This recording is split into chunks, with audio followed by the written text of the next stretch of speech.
U.S. plans meeting for Gaza, Board of Peace, in Washington on February 19, Axios reports. U.S. lifts 25% tariff on Indian goods linked to Russia oil purchases. Clinton's call for their Epstein testimony to be public. U.S. seeks three-way deal with Russia, China. The United States is planning a high-level meeting on February 19 in Washington to discuss rebuilding Gaza and coordinating international support. The event is expected to double as a fundraising conference for reconstruction efforts. Israeli Prime Minister Benjamin Netanyahu is scheduled to meet President Trump at the White House a day earlier, signaling close coordination ahead of the talks. The Board of Peace, launched by Trump in January, is intended to help resolve global conflicts and oversee Gaza's temporary governance following a fragile ceasefire between Israel and Hamas. However, the initiative has sparked concern among experts, who warn it could weaken the authority of the United Nations and resembles a colonial-style structure because it does not include Palestinian representation. Global reaction has been cautious. Some Middle Eastern partners have joined, but several Western allies have held back.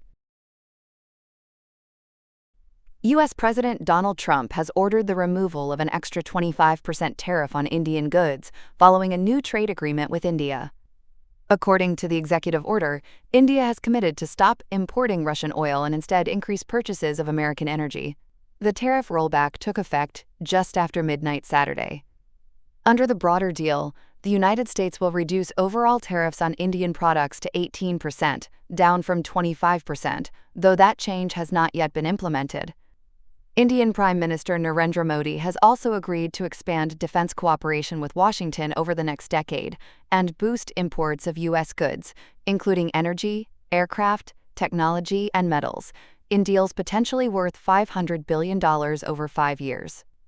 The agreement eases months of friction between the two countries over India's purchases of Russian oil, which Washington argues helps finance the war in Ukraine. The tariff cut signals a reset in U.S.-India relations, strengthens economic and defense ties, and gives Indian exporters a slight competitive advantage in the American market. Former U.S. President Bill Clinton and former Secretary of State Hillary Clinton are demanding that their testimony about links to convicted sex offender Jeffrey Epstein be held in public, not behind closed doors.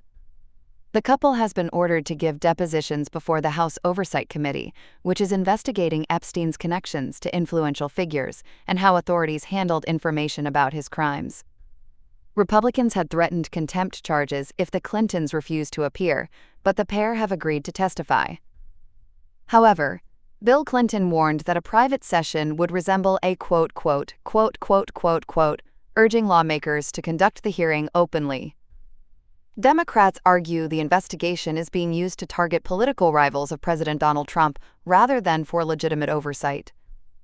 Recently released Justice Department files mention Bill Clinton multiple times, but no evidence links either Clinton to criminal activity. Bill Clinton admits he flew on Epstein's plane for humanitarian trips, but says he never visited Epstein's island.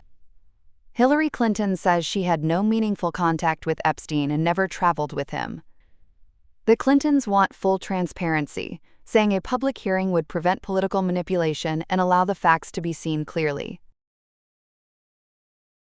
The United States is calling for new nuclear arms talks with Russia and China after the expiration of the New START Treaty, the last agreement limiting the world's largest nuclear arsenals.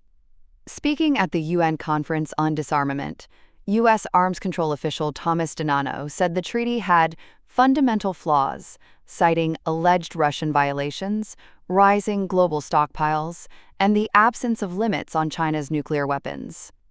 For decades, New START capped both Washington and Moscow at 550 deployed nuclear warheads each. Its expiration now leaves the world without any binding nuclear limits, raising fears of a renewed arms race. President Donald Trump rejected a proposal from Vladimir Putin to extend the treaty for another year, instead pushing for a new, modernized agreement that reflects current global threats. Washington argues that future arms control must include China, whose nuclear arsenal has no formal restrictions. Beijing, however, has already refused to join such negotiations, saying its stockpile is far smaller than those of the US and Russia. Meanwhile, Russia says any new deal should also involve other nuclear powers, like France and United Kingdom, both NATO allies.